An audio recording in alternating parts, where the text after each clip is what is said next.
Hello, everyone, and welcome to The Best You, Living Your Best You. And today I have a very special guest. Guess who's joining me today, ladies and gentlemen? Here he is. It's Ruben Mata. Woo-hoo! Hey! You guys, he needs no introduction, but for those of you who don't know who he is my number one inspiration, motivational speaker of all times. He is incredible author of the book Stand. If you haven't gotten that book, get a copy of it. It's incredible. But he's known all around the world just for inspiring thousands, hundreds of thousands of people on big platforms. He's done so much. He can probably share with you a little bit more of his background as well, too. But he's been an ambassador, a motivational speaker, or leader. And one of the things that he loves to do the best is to motivate people to stand on the promises of the word, stand on what you believe in, stand on who you are, and never ever waver from that. And that's why he's such a special guest. But the reason why I wanted him to be the very first guest on The Best You is because he's a living miracle. He just recovered from the COVID, guys, from this terrible virus. He is a living miracle. And today he's joining me today to share his story. So I'm going to give the mic over to Ruben so you can tell us what happened. First of all, how are you doing? How are you feeling? I'm feeling great. And first, I'd like to thank you for allowing me to be on this channel, your YouTube channel, The Best You, and for able to share and communicate with your audience. You know, it's all going to be great information, the experience of what happened. But I'm feeling great. Everything is moving right along after the tragic experience of the COVID-19. You know, that's an amazing experience. But I want to thank everyone who's investing time in their day to be on this call. Awesome. So let's start right away. What happened? Because one of the things that I didn't mention is that you're actually like a fitness trainer. You're super healthy. You eat great. You're a fitness trainer. You're always in the gym. You guys, if you haven't followed him on Instagram, follow him on Instagram. He's constantly working out, motivating others. So when we got the news, you can imagine the shock and how devastated we were knowing that he had the coronavirus. So what happened? Where were you when you started having the symptoms, or what exactly happened? Yeah, because, people say, where did you get it? And I can't say I got it at this certain place from this certain individual. I started feeling symptoms of a cold, the fever, the cough, shortness of breath. And once it was about a week, and once the taste buds went, then I was saying, okay, this is getting serious because it's affecting my eating. So I went into the hospital emergency because of my fever wasn't going down. And when they did the test results they wanted to do a x-rays of my chest because they said I had pneumonia. And after they did confirm that with the test, and it was pretty traumatic because they say they're very dark. So they admitted me into the hospital, and it was in the afternoon. And later on that night, that's when I was already put on the respirator because the doctor said he never seen anybody decline so quick. He says, I was joking with the nurses and the doctor, and he says, and that night, he says, you just declined and we had to put you on the respirator or the ventilator, one of those things to help me breathe. So it's pretty crazy, yeah. My goodness. And once you were able to finally regain consciousness and things like that, what was your first reaction? Were you scared? Did you know where you were? Did you know what happened to you? I started remembering what went on, and I remember that first day, in the night, it comes back in pieces. But when they came in and said, you're not getting any better, so we're gonna need to intubate you, meaning stick a tube down my throat. It's just because your lungs are collapsing, they're filling with fluid. And even the doctor said, if I didn't go in that Sunday night, I wouldn't have woke up Monday. He said, that's how fast you were declining. Because I waited for the last minute. It was, the ego saying, I'll take care of it. I'm in shape, I eat good. I'm not getting it, this is fate. And then it just started, getting worse because of my ego and the pride of saying, I'll take care of this, walk it off, Mm-hmm. And then even that night, I said, well, what are my options as far as, being intubated and induced into a coma? He says, you don't have it. And I said, okay, well, let's do it. And it wasn't, the ego of saying, let's do it. It was, okay, what's next? Walking by faith of seeing what the next step is going to be. So I was induced into a coma that Monday. Tuesday and Wednesday, and they pulled me out Wednesday, and they started pumping me with more antibiotics, and they were just, it was amazing what I heard what was going on, because I don't remember. Yeah. And that Wednesday, they said, early in the day, they said I had 40% chance to make it. And in that evening, they told my sister that I wasn't going to make it through the night. They didn't think I was going to make it through the night. So they pumped me up with more antibiotics, and I'm recalling this and hearing the doctor's version, my sister's version, all of the versions from what I'm listening to. And Thursday, I started coming out of it. I started, getting better. And Friday, I was taken out of the coma and put into a quarantine room where they come in with the mask and all the gloves and away from everybody. And I felt alienated. It was a nightmare. When I closed my eyes, I was seeing like human bats, black. It was crazy. It was a spiritual awakening, that's for sure, because I got a lot closer to God when I was in there. It's like I started reading what I knew and going back, and I was watching this Christian show, and it was awakening as far as how distant I became, or how I gotten from scripture and the word and my relationship with God. I knew it, but I wasn't living it like I should, and that's what this was an awakening with. And I was released from that quarantine early Saturday evening. They did take tests, and they says, your lungs are healing great. I had sepsis, was infection of the blood, and they said my white blood cell count was up. So my numbers were good, so they put me in another room. And when they said, everything's looking good, and I said, well, let me leave. So I was like, I'm out of here. I was going crazy, and they said, no, your balance is off. So as soon as the nurse left, I stood up, and I was walking around with the IV machine, and I was doing squats. I was like getting my balance, and I'm doing this and leaning over. And about 15 minutes of that, I called the nurse to come in, and she came in. I said, hey, look, check it out. I'm able to walk. I'm able to do things. And she says, well, let me talk to the doctor, because the doctor, I know him. He was my primary, and I knew him from the gym since 1997, and I didn't know it was him. And that was with that news clipping that I sent you earlier. He's in there, and he explains, how it went on. And I was released that Saturday evening. So. Unbelievable. It truly is a miracle, because you have to remember this happened just off the cuff of it spreading worldwide, globally was spreading, and not having the answers, not having an antidote, not having a solution for this terrible virus. It was a very scary thing, and a lot of people lost their lives. A lot of families lost their loved ones. So I wanted to ask you, was there ever a moment where you felt that you weren't going to make it? Or did you? No. There was never a moment where you felt that way? No, it was what's the next step. And also I want to touch on what you shared about the family members, people with family that are lost, were lost and to this virus, because they didn't let anybody in. These, the people who pass away have no family members next to them. It's them by themselves, and it's alienation from everything. Yes. And for not to be able to have that, and it's challenging for both. The patient and the family. Absolutely. And it's sad to see what's going on. And, my heart goes out to all the families that are infected by it or affected by it, this whole C-19 pandemic. And I wanted to touch on that, because a lot of energy went first of, I recovered and this is great. And going back and rewinding and saying, there's a lot of things that I realize now of the family part of people who got lost. So I want to touch on that. So no, I never had that. I never had the fear of dying. I never had that. I'm not going to make it. It was, what's the next step? And it's what my mom instilled in us as growing up, as we walk by faith.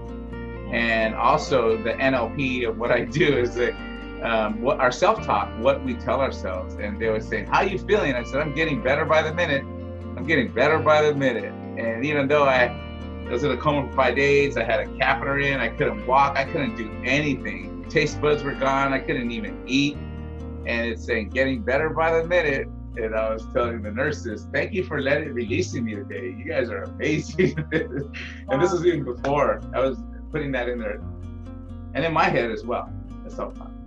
I remember when I got the news, my VP of Human Resources, Global Human Resources, shared it with me.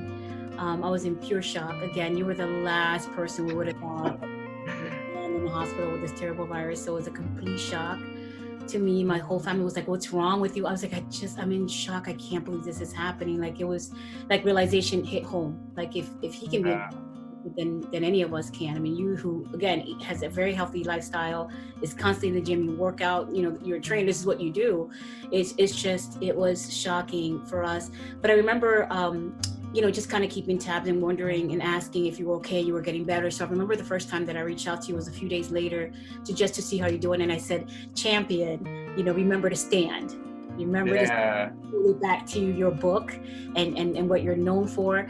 And I said, remember to stand. And then when I sent that message to you, I had no idea if you were going to see it. I had no idea exactly what your state was at that moment. But I just had to remind you, if I can get a message, if there was an inkling, I had to send you a message to remind you to stand.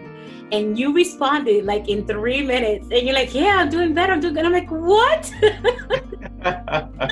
Hold this man down. This is unbelievable. Nothing can keep you down.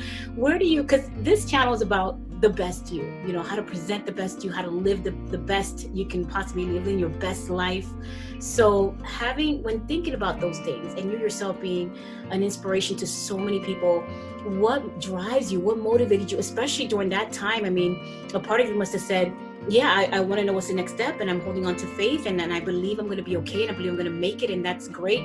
I think that I would have been optimistic myself too, just because we all want to hold on and to believe in things like that. But what really drives you and motivates you deep down inside to continue on and not give up? And then in the interim, because this isn't the first thing that you've been through that's been traumatic in your life, and when we have more time, we'll one day share that testimony with everyone. You've been through a lot in your lifetime, but you continue to stand. So what is that drive? What is that motivation for you? And this was revelation during this process of the COVID. Is it's purpose, not position.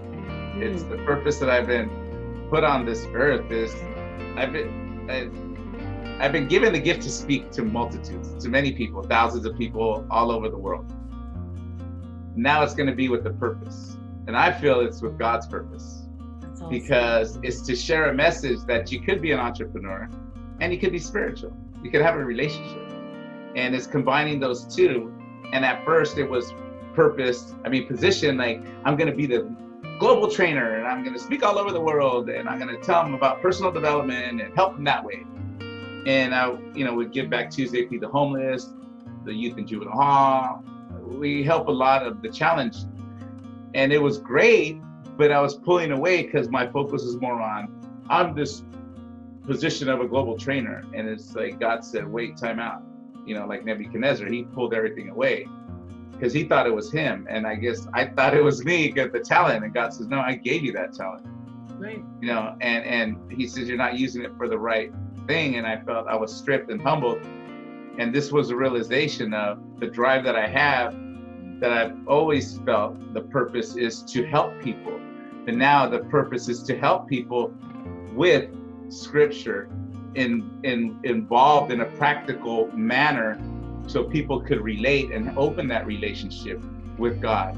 And Zig Ziglar, one of the famous personal development speakers, said most of his material was from the book of Proverbs. So it's basic principles that put in a practical way that are already shared, but not spoken about because it might not be acceptable. But with me, it's like, this is me. It's like, I will not deny him, because he says, I'll deny you when you come see me, buddy. So that's where it's at, is the purpose that I have, and grateful for him allowing me this talent to be able to speak and cultivated that. Because at first I used to sweat and forget what I was going to say, and I would practice in front of my dogs and to speak. And for him to allow me to sharpen that axe and to be effective, not in an ego way, but it takes a lot. and now with his material. I love that, and I share the same faith and belief and trust. So that's amazing, in God as well. So that's awesome. I love hearing that. So I have a couple questions for you. What of everything you've been able to achieve in your life, as you said, traveling the world, motivating other people, speaking, and encouraging them, and training them, and teaching leaders and entrepreneurs around the world, what has been the biggest achievement for you at this point? Hearing people say thank you for doing what you've done, you've changed my life. And going to these events, of hearing people's, because I went through a challenging time of suicide, and I share that, and people saying thank you for sharing that story, because I'm going through that, or I've dealt with that. I know people that have gone through that, and for you being transparent and vulnerable has allowed me to ABC, either better themselves, get help, whatever the scenario was at that time, and being able to do that worldwide, because I hold nothing back. I'm transparent when it's spoken with a purpose, not just this is what happened to me. There has to be a purpose behind it, so it can land to the people who need to hear it. And that's the challenge that I used to deal with. They're gonna know that, but it's like, I let you get through that, buddy. You're gonna use that to allow people to touch that subject, and it's okay, because it's happening more than we realize to the people that we may not even know are affected that way. That's right. Yeah. So what's next for you? What's next? We're doing a lot of things now because the pandemic online. We got things happening in Brazil, we got Mexico, we're working Colombia, Latin America, Costa Rica. So we're working a lot of online things of adjusting, and we have an event already scheduled in November that we're setting up in Brazil, and also next year in Mexico. So we realize that this pandemic is a season. Yes. It's like, we know winter's only for X amount of months, and then we have another season. So this is a season, and we know this is gonna be for several months. So we're already setting up for the big events later on this year. And right now it's a lot of internet, a lot of online. Yes. A lot of online, because that was an identity conflict too when that went out, Alexa. When they said no more events, it's like, what am I gonna do? Yeah. I'm not a trainer anymore. I mean, it's like an identity conflict, and that little voice is like, who are you? You don't even speak it, it's, and having a real estate background, mortgage industry background, I started going into those industries and being able to train people and, get involved again and start building, which it was adjusting. And one gentleman has a meme that says, when the pandemic is over and you don't come out with a new talent or a new side hustle, the COVID-19 pandemic was not the problem. It's not an excuse not to do nothing. That's right. Or do anything, I should say. It's a reason to invest in oneself. And that's where the mindset is of always bettering yourself. What's the next step? And it's always looking at it and analyzing it, observe, interpret, apply the activity to get to the next level. Love it. I love it, love it, love it. So one final question for you. How do you encourage those who are watching you today, who are listening to you from all over the world? How do you encourage others to live the best they can possibly live? Especially during these times, we're quarantined at home. How do you encourage someone to live their best? Take inventory of what's going on. Your results are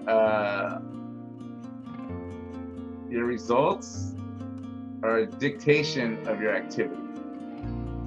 So if your results aren't what you're getting, what activity are you doing? And it's always simple as saying, if you want things to change what you're doing. It's taking self-inventory, because everybody's going to have an opinion. Everybody's going to have their perception of what you should be doing. And if you're doing what you love, what you desire, it doesn't matter what people think, and it doesn't matter what people say. Like Eleanor Roosevelt says, everybody else's opinion doesn't matter. It's like, it doesn't matter. What people think about you is not your business, it's theirs. And right now, everybody's on social media. Yes. I mean, talk about, I mean, it's amazing how much it's social media has, because there's a lot of free time,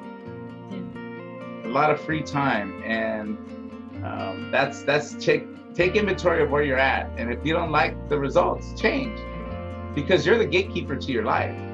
Who you let in and who you keep out is your decision, and you have a key to the gate of your life. Who are you giving the key to? Who are you saying, here's the key to my life?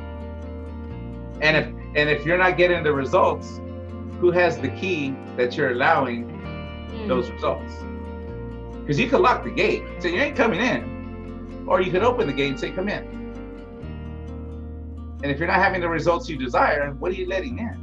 That's right. Get your key back. That's right. Wow, pretty powerful stuff. This is why you're such an inspiration to me. I absolutely love that. How can people find you, follow you, stay connected with you? How can people find out about your book? They can go to my website, standwithruben.com. It's standwithruben.com. You can go to rubenmata.com. I have an online course. It's called Empowering Mindset. Empowering Mindset.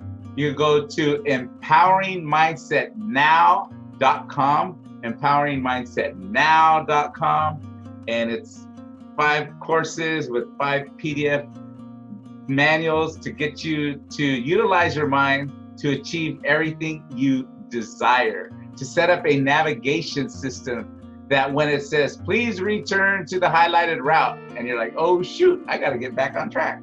So it's all these principles and strategies that have been put into this course that allow you to have an empowered mindset. So that's empoweringmindsetnow.com. My book is on the website, and here on social media as well. Facebook is Ruben Mata, and also on Instagram, Ruben Mata 111. LinkedIn is Ruben Mata, and I'm here to help. I'm here to help. I miss everybody out there. I miss all you, Alexa. I miss everybody at corporate. I mean, Jennifer. I mean, it was like Melissa. I mean, it was great to hear that Randy and Wendy reached out, and it's a blessing because Melissa said, Daddy said, I hope you're getting better. And to feel that and to be involved in it, because also, if I could share, what the doctor told me that I need to build my immune system when I leave, because that's going to allow me to strengthen and to defend what's going on. So what I've done is, it says you need to get fruits, you need to get berries, you need to get vegetables. So what I'm doing is I'm drinking the Monavie. Right. Yeah, so that strengthens my immune system. And I put it out there, and it's sharing information that's been helping me. And it's got a lot of people involved. So I put the link. If you want to know more information on that, go to rubenmata.com.